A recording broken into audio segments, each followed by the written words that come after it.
चलो अब माइनस करो इसमें से। चलो 3,35,070 रुपये हो गए, ठीक है ना। 3,35,070 रुपये ये हो गए एक साल में हमने। उनका रिचार्ज का अमाउंट निकालने के बाद में। अच्छा ठीक है, अब गाड़ी का खर्चा निकाल देते हैं। डेली का ऑन एंड एवरेज हम क्या नाम है 600 रुपये की गैस तो लगनी 600 रुपये की गैस मिनिमम। अगर ज़्यादा चल गई तो 2 बार गैस भरानी पड़ती है और 2 बार में 1,000 रुपये काम में मेरे ख्याल से हमारी 300 रुपये की गैस लग जाती होगी। 1,000 के कैम में 300-400 रुपये लग जाते हैं, 300 क्योंकि जो हम एक सिलेंडर भराते हैं ना वो आधे से ज़्यादा ख़त्म हो जाता है अगर 1,000 रुपये का काम हुआ तो। ठीक है जी, पहले हम इसको अमाउंट निकाल लेते हैं, ठीक है ना। 300 रुपये की गैस मल्टीप्लाई बाय 365, 1,09,500 रुपये की तो गैस हो गई। 1,10,000 रुपये हो गए, 10,000 है ना।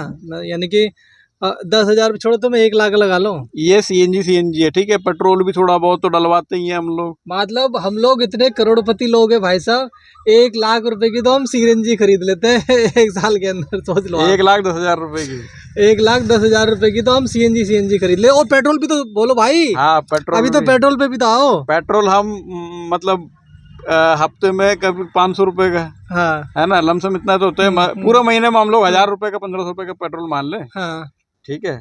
1,500 रुपये क्या नाम 1,000 रुपये का पेट्रोल में लेकर चलता हूँ महीने का, ठीक है। लेकिन महीना पूरा होता नहीं है उसमें 1,000 रुपए के पेट्रोल में। मैं अंदाजन सब लोग ऐसे डलवाते हैं क्योंकि सब लोगों को हम बताया कि 1,000 रुपये का महीने का पेट्रोल लगभग लगता है, ठीक है। मैं 1,000 रुपये लेकर चलता हूँ, ठीक है।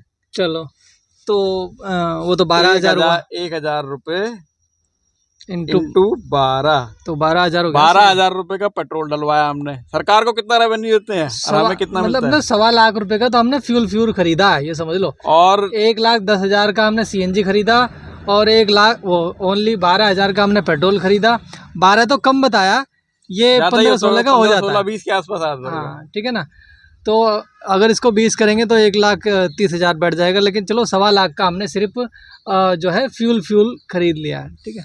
अब थोड़े बहुत गाड़ी के पेपर के भी खर्चे होते हैं जी। हाँ बिल्कुल, तो हम एवरेज मान कर चलते हैं कि 50 रुपये 60 रुपये महीना के हिसाब से, हाँ है ना। 60 रुपये 100 रुपये पूरा कर देते हैं। हाँ लमसम 100 रुपये तो होता ही होगा यार। हाँ बिल्कुल।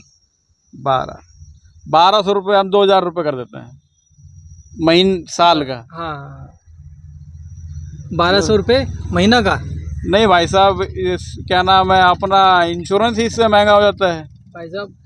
कमर्शियल गाड़ी का सबसे महंगा इंश्योरेंस होता है। ये प्राइवेट जो गाड़ी है ना 10-10 लाख की 20-20 लाख की, उनका 5-6 हज़ार रुपये का या 7-8 100 रुपये नहीं करके चलना पड़ेगा, 500 रुपये करके चलना पड़ेगा भाई साहब जी। हमारा जो कमर्शियल गाड़ी जो घटिया से छोटी से छोटी गाड़ी ना, उसका भी 20-22 हज़ार रुपये इंश्योरेंस है। जो ऑल्टो होती है ना, छोटी वाली ऑल्टो, उसका भी 22 से 25 हज़ार रुपये इंश्योरेंस है गाड़ी का, जो कमर्शियल है। क्योंकि वो कमर्शियल है, क्योंकि कमर्शियल गाड़ी में जो सवारी भी बैठी होती है ना, हर सवारी का 5-5 लाख रुपए इंश्योरेंस होता है इस गाड़ी के अंदर, ठीक है। तो इसलिए महंगा होता है। अभी आप सोच लो कि इस गाड़ी में खर्चे कितने हैं और प्रॉफिट एंड लॉस हम निकाल रहे हैं। 35 लाख का तकरीबन काम हो जाता है। नहीं 3,35,000। नहीं साल का जो काम होता है 3,35,000 ओनली 3,35,000। 3,35,000। अच्छा केवल 3,35,000। और गाड़ी के पेपर के लिए भैया पैसे निकाले जाएंगे 2,000 रुपये महीना। अच्छा जी। तब जाकर के 24,000 रुपये बैठता है पेपर डॉक्यूमेंट के लिए। क्योंकि इंश्योरेंस अगर 18,000 रुपये का होगा तो फिर कहाँ से निकलेंगे पैसे भाई। वो लेकिन यार जब करते हैं तो 40-45 हज़ार रुपये हमारी गाड़ी का लगता है। फिटनेस भी होता है, इंश्योरेंस भी होता है। वो 2,000 रुपये पर मंथ के हिसाब से निकालता हूँ मैं अभी। हाँ। ठीक है ना। तो 24 ही बैठे तो चाहिए। हाँ। तो वहाँ 40,000 तो चाहिए तो और कहाँ से आएंगे? वो उसमें से निकालेंगे तो जमा से 3 लाख में से। चलो भाई साहब 2,500 रुपये महीना कर देते हैं, इससे ज्यादा क्या करेंगे। 2,500 रुपये महीना कर दो। 2,500 रुपये महीना आएंगे वो 30,000 रुपये होगा। अभी भी 30,000 रुपये 30,000 रुपये और ये पेपर के आगे जी। ठीक है चलो जी भाई, मोटा मोटी सुन लो। 1.25 लाख का तो फ्यूल खरीद लिया साल का, जो 3 लाख की कमाई है 1,000 रुपये रोज के हिसाब से। 1,30,000 रुपये का फ्यूल खरीद लिया। 1,30,000 का तो फ्यूल ही खरीद लिया। और 30,000 रुपये पेपरों के हो गए। 30,000 पेपरों के हो गए। कितने हो गए? 1,30 और 30 1,60 हो गए। एक साठ हो अब गए। घर के भी भैया काम यही है, धंधा यही है, तो घर के भी पैसे निकालने पड़ेंगे। और फिटनेस का तो, फिटनेस का और पेपरों का तो लगा घर के बच्चों के खर्चे, पढ़ाई लिखाई सब कुछ निकालने 500 रुपये पड़ेंगे। रोज का खर्चा है घर का, कम से कम, जो हम दाल रोटी खाते हैं तो। चलो ठीक है, 500 रुपये और निकालते घर के खर्चे के लिए, तो इंटू 365, हम्म 1,82,500 रुपये हो गए भाई साहब। भाई साहब तो यार, और 3 लाख में क्या कमाया और क्या खाया, ये तो हम लोग मतलब क्या कर रहे हैं। चलो ठीक है, समझ नहीं आ रहा। अब हिसाब निकालते हैं भाई साहब, बहुत इंटरेस्टिंग चल रहा है आज चलो, अभी तो क्या निकालते बताओ। देखो 3,35,000 तो ये बस। रैपिडो का बता रहा हूँ सिर्फ, ठीक है ना, बाकी तो वो सेम ही है सबका, लमसम सेम ही होता है। सेम 1,000 ही रुपये, है। 1,000-1,500 रुपए के आसपास सब लोग काम करते आगे हैं। पीछे होएगा। 1,10,000 रुपए का CNG वर्दी, 20,000 रुपए की, मैं इधर प्लस करता रहता हूँ उसको। 20,000 रुपए की, 20,000 रुपए की हमने वर्दी। लो टोटल कितना, वो कितना हुआ है, जो 3 लाख, एक साल में काम करा, 3,35,070 रुपए। 3,35,000 ये कमीशन देने के बाद में है, 3,35,000 रिचार्ज की कमीशन देने के बाद में 3,35,000 70 रुपए।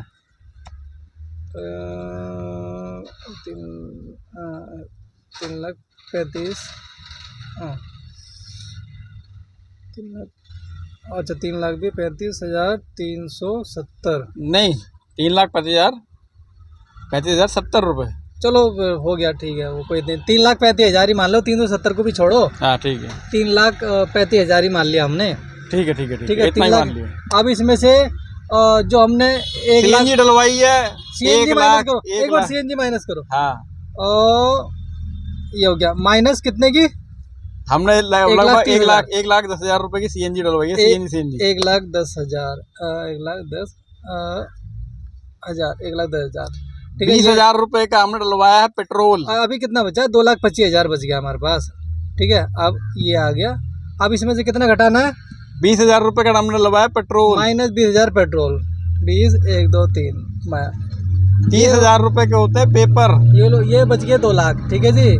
माइनस कितना करूं, 30,000 रुपए के होता है पेपर, 30,000 पेपर, 1, 2, 3, ठीक है, ये कर दिया, 1,75,000 बचा। 1,82,500 रुपए घर के खर्चे। भाई साहब 1,75,000 तो बचा है, और घर के खर्चा आ गया 1,82,000, 80,000।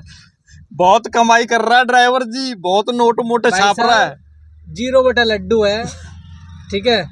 जितना भी अभी गाड़ी वाले कमा रहे हैं 0 बटा लड्डू। अभी हमने मोटे मोटे गाड़ी के खर्चे और घर का खर्चा सिर्फ 500 रुपये, सिर्फ 500 रुपये रोज घर का खर्चा लगाया। रोज 8 घंटे 10 घंटे लगाने के बावजूद भी बच क्या रहा है, अंडा बच क्या रहा है, अंडा। ये इसमें देखो, खोलो जी फोन, ये लगो 1,75,000 रुपए इसमें जो बचे क्या नाम है हैं। बचे हैं, और खर्चा अभी आ गया इधर रोज का 1,82,500। 1,00,000 तो कहाँ से निकालेगा, कहाँ से निकालेगा भाई साहब, जब तो खर्चा ज्यादा आ रहा है। खर्चा ज्यादा आ रहा है।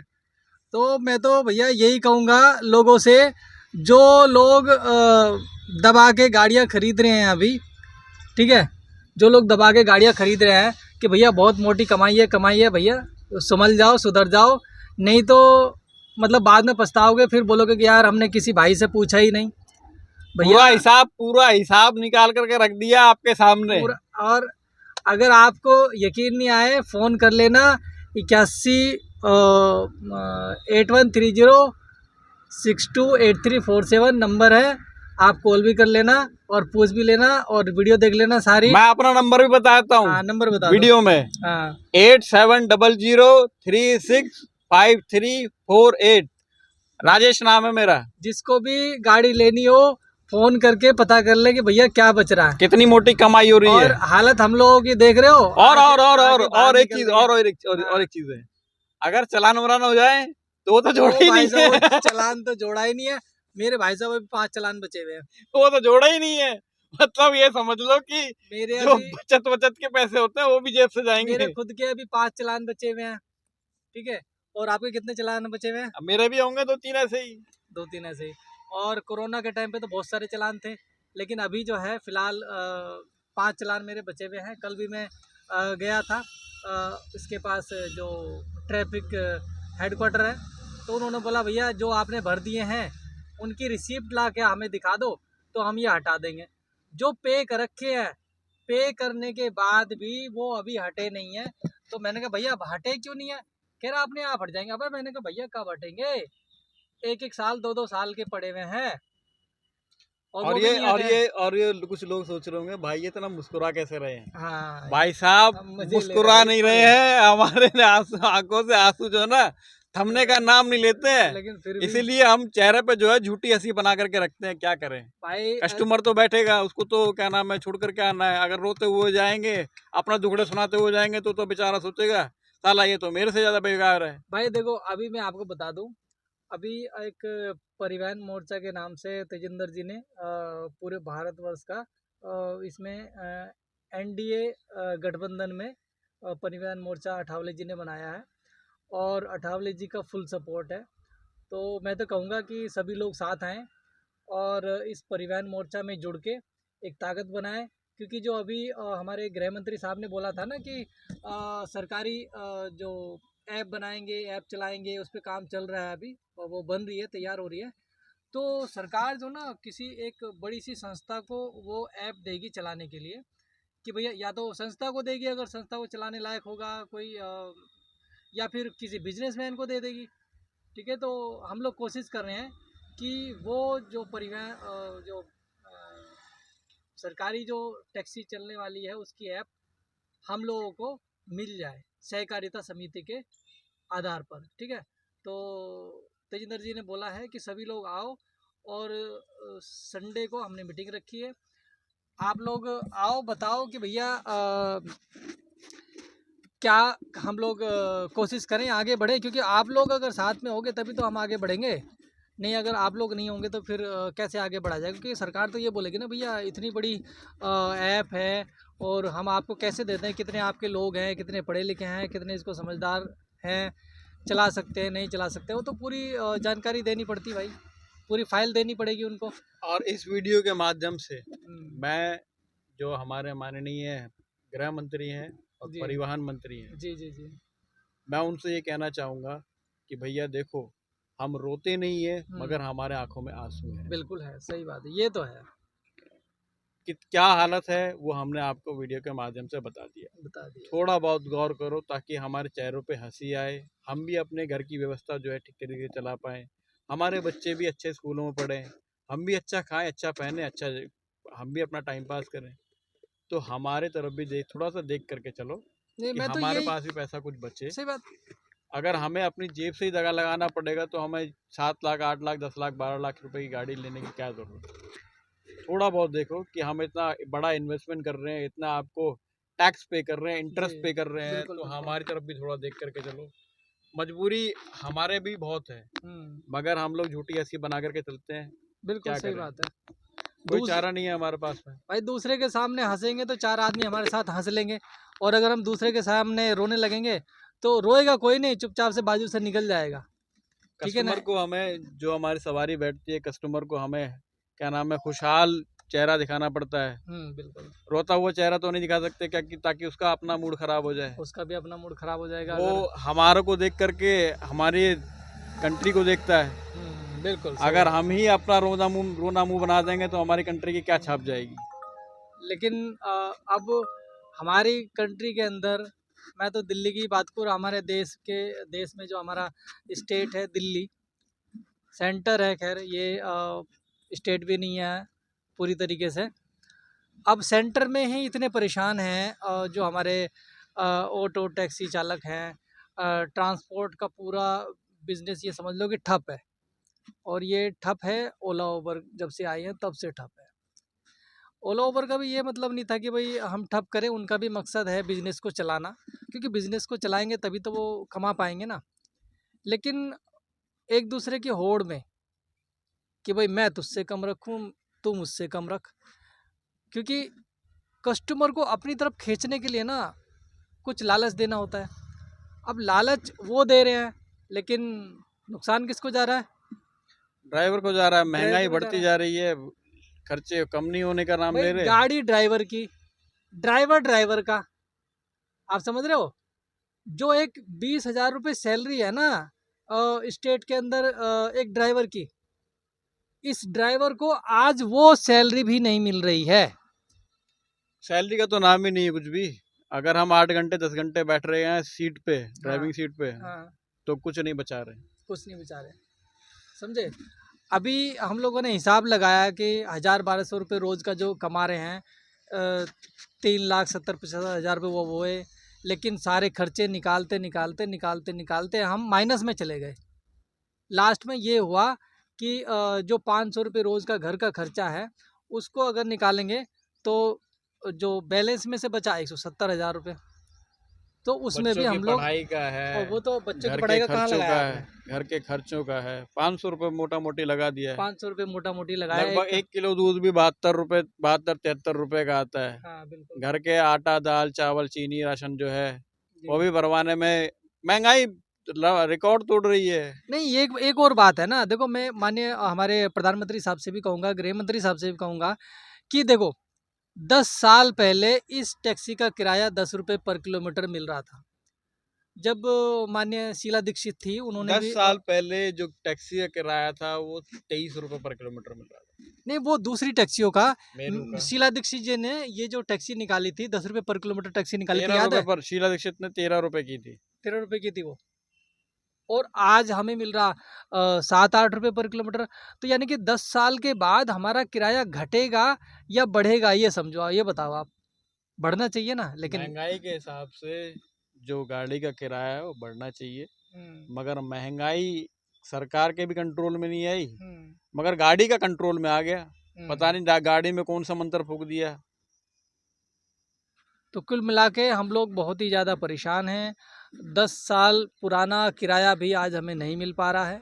आज हमारी जो कॉस्ट है 10 से 12 रुपया पर किलोमीटर कॉस्ट पड़ रही है, क्योंकि आजकल एसी चल रहा है ना, इसलिए 12 में बोल रहा हूँ, नहीं और तो 10 गाड़ी के रुपया। खर्चों से हमने आपको बता ही दिया है कि हमारे बचत कितनी हो रही है। कॉस्ट है, और ये वीडियो सवारियों के लिए भी है। सवारियों के लिए भी है। कहीं आप सवारी, लोग भी समझते हो ना कि ड्राइवर तो बहुत मोटे पैसे छाप रहा है, ड्राइवर को भाई कुछ भी बोल सवारी दो। तो ये समझती है अगर 60 रुपए की भी उसने बुक कर ली ना, तो भैया मैं तो पैसे दे रही हूँ।